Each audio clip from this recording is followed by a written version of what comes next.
Thank you everyone for coming. I know my granddaddy would really have appreciated it. I'm Tiffany, his granddaughter. This is Daniel, JT, and Preston. And we're the four grandchildren that we're blessed to call John our granddaddy.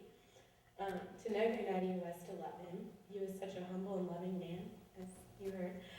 He was a man of very few words, but when he spoke, you better be listening, because he always had something insightful and meaningful to say. Our sweet granddaddy knew the history of everyone and everything. I still cannot fathom how he knew so much information about so many different things. Granddaddy also had the best sense of humor, even until the day he died. During his last few months, my family spent a lot of time with him in the hospital. When in the hospital, the nurses would stick him numerous times with needles, and each time he would say, "Ooh, that feels good."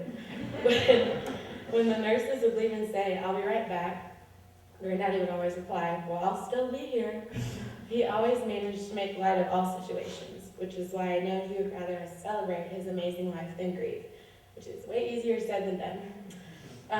Granddaddy was very proud of his grandchildren. He was proud of JT for his amazing music career with Ponderosa, and would always know when and where he was on tour. He was proud of Daniel for his drive and success in everything that he did. Granddaddy would always brag on Daniel's endeavors. Granddaddy was also proud of Preston for his strength and perseverance throughout everything. He was proud of me for my devout love, or should I say obsession, with country music.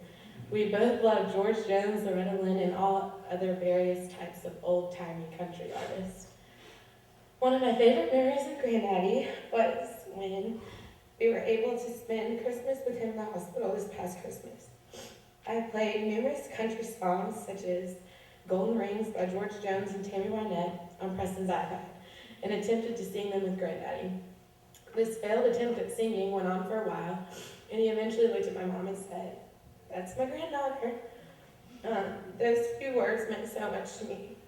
Before Granddaddy died, I was able to ask him what his favorite Bible verse was. He said John 3:16, and I was initially very surprised by this. His knowledge of the Bible was amazing, and for some reason I did not expect him to pick such a common verse. As I reread it, I understood why he loved it so much. To close, I thought I would read it to y'all out of his Bible. So here it goes. "For God so loved the world that he gave his only begotten Son, that whoever believes in him should not perish but have everlasting life." Granddaddy definitely believed and loved Jesus. So this verse gives me comfort knowing that he is, in fact, enjoying everlasting life in him. We love you, Granddaddy. Thanks. I wasn't going to say that, but the only thing I wanted to say, looking at the pictures there, was Granddaddy gave us he passed down his car. This is supposed to be a funny story,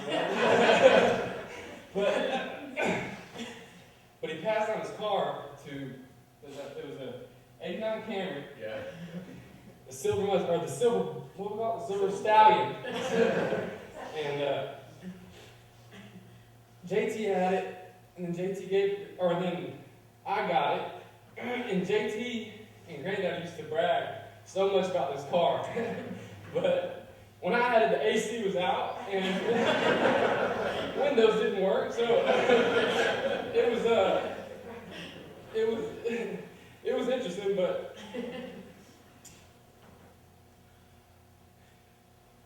he was a very simple man, and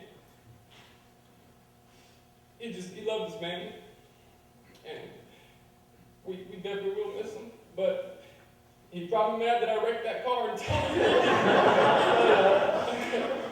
Because I guarantee you, the new Camry that's in the garage wouldn't be there. It would be the old one. But other than that, he was just a good man. They don't really make him like it anymore. So that's all I'm gonna say.